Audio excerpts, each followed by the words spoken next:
ಎಲ್ಲರಿಗೂ ನನ್ನ ಮುಸ್ಸಂಜೆಯ ಹೃದಯ ತುಂಬಿದ ನಮಸ್ಕಾರಗಳು.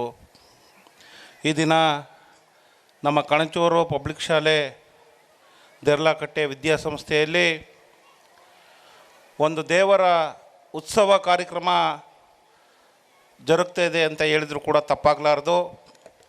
ಈ ಕಾರ್ಯಕ್ರಮ ಇಷ್ಟು ಅಚ್ಚುಕಟ್ಟಾಗಿ ಮೂಡಿ ಬರಲಿಕ್ಕೆ ಕಾರಣಕರ್ತರಾದಂತಹ ನಮ್ಮ ಸಂಸ್ಥೆಯ ಚೇರ್ಮನ್ ಸರ್ ಅವರಾದಂತಹ ಮೋನು ಸರ್ ಅವರು, ಕರೆಸ್ಪಾಂಡೆಂಟ್ ಸರ್ ಅವರಾದಂಥ ಅಬ್ದುಲ್ ರಹೀಮ್ ಸರ್ ಅವರು, ನಮ್ಮ ಸಂಸ್ಥೆಯ ಪ್ರಾಂಶುಪಾಲರಾದಂಥ ಕಾರ್ವಿನ್ ಡಿಸೋಜಾ ಮೇಡಮ್ರವರು, ಶಿಕ್ಷಕ ವೃಂದದವರು, PTA ಅಧ್ಯಕ್ಷರು ಮತ್ತು ಪದಾಧಿಕಾರಿಗಳು, ಬೋಧಕೇತರ ವೃಂದದವರು ಅಚ್ಚುಕಟ್ಟಾಗಿ ನೋಡಲಿಕ್ಕೆ ಒಂದು ರೀತಿ ಖುಷಿ ಆಗ್ತಾಯಿದೆ. ವೇದಿಕೆಯನ್ನು ನೋಡಲಿಕ್ಕೆ ತುಂಬಾ ಖುಷಿ ಆಗ್ತಾಯಿದೆ. ತುಂಬ ಚೆನ್ನಾಗಿ ಮಾಡಿದ್ದೀರಾ. ಹಾಗಾಗಿ ನನ್ನ ವೈಯಕ್ತಿಕವಾಗಿ ನಮ್ಮ ಇಲಾಖೆಯ ಪರವಾಗಿ ತುಂಬ ಹೃದಯದ ಅಭಿನಂದನೆಗಳನ್ನು ನಾನು ಪ್ರಪ್ರಥಮವಾಗಿ ಸಲ್ಲಿಸ್ತಾ ಇದ್ದೇನೆ.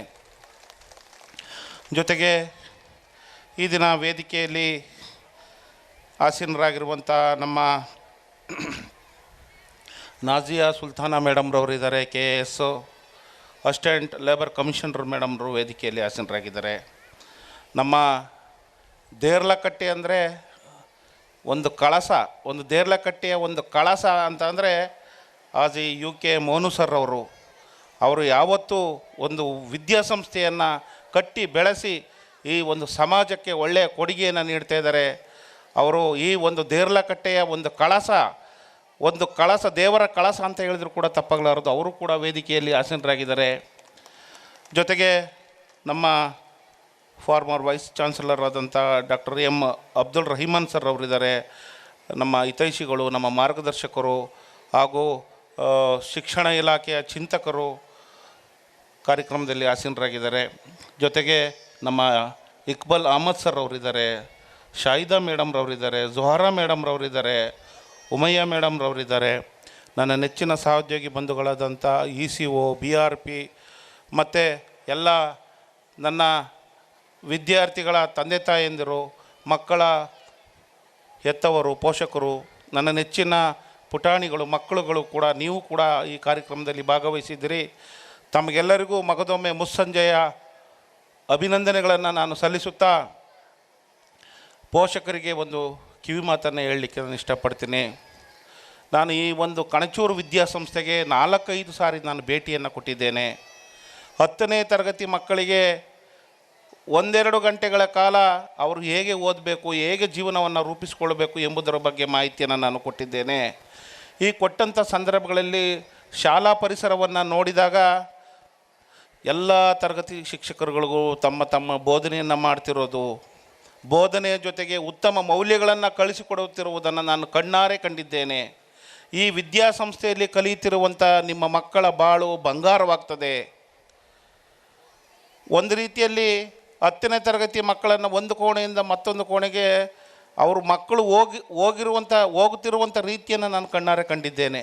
ಒಂದು ರೀತಿ ಇರುವೆಗಳು ಒಂದು ರೀತಿಯಲ್ಲಿ ಒಂದರ ಸಾಲಿನಿಂದ ಒಂದರ ಸಾಲು ಹೇಗೆ ನಿರಂತರವಾಗಿ ಸಾಲುಗಳಲ್ಲಿ ನಿಶಬ್ದವಾಗಿ ಅವರು ಶಿಸ್ತುಬದ್ಧವಾಗಿ ನಡೀತಾರೆ, ಅದನ್ನು ನಾನು ಕಣ್ಣಾರೆ ಕಂಡಿದ್ದೇನೆ. ನಮ್ಮ ಸಂಸ್ಥೆ ನಿಮ್ಮ ಮಕ್ಕಳಿಗೆ ಕೇವಲ ಶಿಕ್ಷಣವನ್ನು ಕೊಡ್ತಾ ಇಲ್ಲ, ಜೊತೆಗೆ ಉತ್ತಮ ಸಂಸ್ಕಾರವನ್ನು ಕಲಿಸಿಕೊಡ್ತಾ ಇದೆ. ಹಾಗಾಗಿ ಈ ವಿದ್ಯಾಸಂಸ್ಥೆಯು ನಮ್ಮ ಮಂಗಳೂರು ನಗರದಲ್ಲೇ ಕಣಚೂರು ವಿದ್ಯಾಸಂಸ್ಥೆ ಅಂದರೆ ಹೆಸರುವಾಸಿಯಾಗಿರುವಂಥ ಸಂಸ್ಥೆಯಾಗಿದೆ. ಇನ್ನೂ ಅತ್ಯುನ್ನತ ಮಟ್ಟಕ್ಕೆ ಈ ಸಂಸ್ಥೆ ಬೆಳೆಯಲಿ ಅಂತ ದೇವರಲ್ಲಿ ನಾನು ಪ್ರಾರ್ಥನೆ ಮಾಡ್ಕೊಳ್ತೀನಿ. ಜೊತೆಗೆ ಈ ಒಂದು ವಿದ್ಯಾಸಂಸ್ಥೆಯಲ್ಲಿ ಕಲಿಯುತ್ತಿರುವಂಥ ಕೆಲವು ಮಕ್ಕಳನ್ನು ನಾನು ವೈಯಕ್ತಿಕವಾಗಿ ಹುಡುಗರನ್ನು ನಾನು ಪರಿಚಯಿಸಿದ್ದೇನೆ. ನೀನು ಮುಂದೆ 10ನೇ ತರಗತಿಯನ್ನು ಪಾಸ್ ಆದಮೇಲೆ ಏನು ಮಾಡ್ತೀಯ ಅಂತ. ಆ ಮಕ್ಕಳು ಸಾಮಾನ್ಯವಾಗಿ ಕೆಲವು ಮಕ್ಕಳು ನಾನು 10ನೇ ತರಗತಿ ಮುಗಿದ ನಂತರ ನಾನು ಹೊರದೇಶದಲ್ಲಿ ಕೆಲಸ ಮಾಡಲಿಕ್ಕೆ ಹೋಗ್ತೀನಿ ಎಂಬುವಂಥ ಮಾತುಗಳನ್ನು ಹೇಳಿರುವುದನ್ನು ನಾನು ಕಣ್ಣಾರೆ ಕೇಳಿದ್ದೇನೆ, ಕಿವಿಯಾರೆ ಕೇಳಿದ್ದೇನೆ. ದಯಮಾಡಿ ಪೋಷಕರೇ, ನಿಮ್ಮಲ್ಲಿ ಉತ್ತಮ ದೊಡ್ಡ ಕನಸುಗಳನ್ನು ಕಟ್ಕೋಬೇಕು. ಇವತ್ತು ನಮ್ಮ ಈ ಶಾಲಾ ವಾರ್ಷಿಕೋತ್ಸವ ಕಾರ್ಯಕ್ರಮದಲ್ಲಿ ನಮ್ಮ ನಾಜಿಯಾ ಸುಲ್ತಾನಾ ಮೇಡಮ್ರವರನ್ನು ನಾವು ಬರಮಾಡಿಕೊಂಡಿದ್ದೀವಿ. ಅವರನ್ನು ಕರೆಸಿ ಮಾತನಾಡಿಸಿರುವಂಥ ಉದ್ದೇಶ ಏನಪ್ಪ ಅಂತ ಅಂದರೆ, ನಿಮ್ಮ ಮಕ್ಕಳುಗಳು ಕೂಡ ನಮ್ಮ ನಾಜಿಯಾ ಮೇಡಮ್ ಥರ ಆಗಬೇಕು, ನೀವು ಕನಸುಗಳನ್ನು ಕಟ್ಕೋಬೇಕು. ನನ್ನ ಮಗಳು ಕೂಡ ಮುಂದಿನ ದಿನಗಳಲ್ಲಿ ಇದೇ ರೀತಿಯಲ್ಲಿ ವೇದಿಕೆಯಲ್ಲಿ ನಿಂತ್ಕೊಂಡು ಭಾಷಣವನ್ನು ಮಾಡಬೇಕು. ನನ್ನ ಮಗಳು ಕೂಡ ಅವರು ಇನ್ನು ಸ್ವಲ್ಪ ದಿನಕ್ಕೆ IAS ಅಧಿಕಾರಿ, IAS ಕೇಡರಿಗೆ ತಲುಪ್ತಾರೆ. ನನ್ನ ಮಗಳು ಕೂಡ ಆ ರೀತಿ IAS IPS ಅಧಿಕಾರಿಯಾಗಿ ಬರಬೇಕು ಎಂಬುವಂಥ ಒಂದು ಕನಸನ್ನು ಕಟ್ಕೋಬೇಕು. ಅದನ್ನು ನೋಡಿ ನಿಮ್ಮ ಹೃದಯದಲ್ಲೂ ಕೂಡ ಒಂದು ಯೋಜನೆ ಹುಟ್ಟಿಕೊಳ್ಳಬೇಕು. ನನ್ನ ಮಗಳು ಕೂಡ ಒಂದಲ್ಲ ಒಂದು ದಿನ ಒಳ್ಳೆಯ ಅಧಿಕಾರಿಗಳಾಗಬೇಕು ಎಂಬುವಂಥ ಒಂದು ಉದ್ದೇಶಕ್ಕೋಸ್ಕರ ಮೇಡಮ್ ಅವರನ್ನು ನಾವು ಈ ಕಾರ್ಯಕ್ರಮಕ್ಕೆ ಬರಹೇಳಿಕೊಂಡು ಮಾತನಾಡಿಸಿದ್ದೇವೆ. ದಯಮಾಡಿ ಬಿಡುವನ್ನು ಮಾಡಿಕೊಳ್ಳಿ, ನಿಮ್ಮ ಮಕ್ಕಳಿಗೆ ಬಿಡುವನ್ನು ಮಾಡಿಕೊಳ್ಳಿ. ನಾವು ಸಾಮಾನ್ಯವಾಗಿ ಪುರುಸೊತ್ತಿಲ್ಲ ಎಂದು ವಿಷಯವನ್ನು ಹೇಳ್ತಾ ಇರ್ತೀವಿ. ಮಕ್ಕಳಲ್ಲಿ ಅವರದೇ ಆದಂಥ ಪ್ರತಿಭೆ ಅಡಗಿರ್ತದೆ. ಒಬ್ಬರು ಚೆನ್ನಾಗಿ ಹಾಡು ಹೇಳಿದರೆ, ಒಬ್ಬರು ಒಳ್ಳೆಯದಾಗಿ ಪೇಂಟಿಂಗನ್ನು ಮಾಡ್ತಾರೆ, ಒಳ್ಳೆಯ ನೃತ್ಯವನ್ನು ಮಾಡ್ತಾರೆ, ಒಳ್ಳೆಯ ಕ್ರೀಡಾಕೂಟದಲ್ಲಿ ಭಾಗವಹಿಸ್ತಾರೆ. ಹಾಗಾಗಿ ಪ್ರತಿಯೊಂದನ್ನು ತಾವುಗಳು ಗುರುತಿಸಬೇಕು, ಪ್ರೋತ್ಸಾಹಿಸಬೇಕು ಅಂತ ಈ ಸಂದರ್ಭದಲ್ಲಿ ತಿಳಿಸ್ಲಿಕ್ಕೆ ನಾನು ಇಷ್ಟವನ್ನು ಪಡ್ತೇನೆ. ನಮ್ಮ ಸನ್ಮಾನ್ಯ ಸ್ಪೀಕರ್ ಸರ್ ಅವರಾದಂಥ UT ಖಾದರ್ ಸರ್ ಅವರು ಎಲ್ಲೋದ್ರೂ ಒಂದು ಮಾತನ್ನು ಹೇಳ್ತಿರ್ತಾರೆ. ಈ ಮಾತನ್ನು ತಾವುಗಳು ಯಾವತ್ತೂ ಮನಸ್ಸಲ್ಲಿ ಇಟ್ಕೋಬೇಕು. ನಾವು ಒಳ್ಳೆಯನ್ನ ಮನೆಯನ್ನು ಕಟ್ಟಿದರೆ ಸಾಲದು, ಒಳ್ಳೆಯ ಚಿನ್ನಾಭರಣಗಳನ್ನು ಖರೀದಿಸಿ ಮನೆಯಲ್ಲಿ ಇಟ್ಟರೆ ಸಾಲದು, ಒಳ್ಳೆಯ ಬೆಲೆ ಬಾಳುವಂತಹ ವಾಹನಗಳನ್ನು ಖರೀದಿಸಿ ಅದರಲ್ಲಿ ನಾವು ತಿರುಗಾಡುತ್ತಿದ್ದರೆ ಸಾಲದು. ಅವ್ರು ಹೇಳ್ತಾ ಇರ್ತಾರೆ ಯಾವಾಗಲೂ, ನಮ್ಮ ಮಕ್ಕಳ ಕಣ್ಣುಗಳು ಪ್ರಜ್ವಲಿಸಬೇಕು, ಶಿಕ್ಷಣವನ್ನು ಪಡೆದು ಪ್ರಜ್ವಲಿಸಬೇಕು, ಆಗ ಮಾತ್ರ ಆ ಮನೆ ಬೆಳಕನ್ನು ಕಾಣುತ್ತದೆ ಎಂಬುವಂಥ ಮಾತನ್ನು ನಮ್ಮ ಸನ್ಮಾನ್ಯ UT ಖಾದರ್ ಸರ್ ಅವರು ಹೇಳ್ತಾ ಇರ್ತಾರೆ ಯಾವಾಗಲೂ.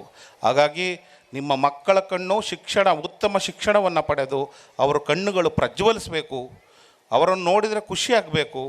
ಜೊತೆಗೆ ಯಾವುದೇ ಕಾರಣಕ್ಕೂ ಕೂಡ ಮಕ್ಕಳ ಕಲಿಕೆಯನ್ನು ತಾವುಗಳು ನಿಲ್ಲಿಸಬಾರದು. ಸಾಮಾನ್ಯವಾಗಿ ನಮ್ಮ ಮಂಗಳೂರು ಕಡೆ ಹೆಣ್ಣು ಮಕ್ಕಳ ಶಿಕ್ಷಣವನ್ನು ನಿಲ್ಲಿಸೋದಿಲ್ಲ. ನಮ್ಮ ಹಾಸನದ ಕಡೆ ಹೆಣ್ಣು ಮಕ್ಕಳಿಗೆ ಒಂದು PUC SSLC PUC ಆಯಿತು ಅಂದರೆ ಓದುವುದನ್ನು ನಿಲ್ಲಿಸ್ಬಿಡ್ತಾರೆ. ದಯಮಾಡಿ ಏನು ನನ್ನ ಅಕ್ಕ ತಂಗಿಯವರು ನನ್ನ ತಾಯಂದಿರು ಏನಿದ್ದೀರಿ, ಇವತ್ತೇ ತಾವುಗಳು ಮನಸ್ಸು ಮಾಡಬೇಕು, ನನ್ನ ಮಗಳನ್ನು ಒಳ್ಳೆಯ ಅಧಿಕಾರಿ ಮಾಡೇ ತೀರ್ತೇನೆ ಎಂಬುವಂಥ ಹಠವನ್ನು ಇಟ್ಕೋಬೇಕು ಅಂತ ಈ ಸಂದರ್ಭದಲ್ಲಿ ತಿಳಿಸುತ್ತಾ, ಮಗದೊಮ್ಮೆ ಈ ಕಾರ್ಯಕ್ರಮದಲ್ಲಿ ಭಾಗವಹಿಸಿ ಮಾತನಾಡಲಿಕ್ಕೆ ತುಂಬ ಸಂತೋಷ ಆಗ್ತದೆ. ಈ ಕಾರ್ಯಕ್ರಮದಲ್ಲಿ ಭಾಗವಹಿಸಿ ಮಾತನಾಡಿರುವುದಕ್ಕೆ ತಮಗೆಲ್ಲರೂ ಮಗದೊಮ್ಮೆ ತುಂಬು ಹೃದಯದ ಧನ್ಯವಾದಗಳನ್ನು ಸಲ್ಲಿಸುತ್ತಾ, ಅವಕಾಶಕ್ಕಾಗಿ ವಂದಿಸುತ್ತಾ ನನ್ನ ಒಂದೆರಡು ಮಾತನ್ನು ಮುಗಿಸ್ತೀನಿ. ನಮಸ್ಕಾರ. ಜೈ ಹಿಂದ್, ಜೈ ಕರ್ನಾಟಕ.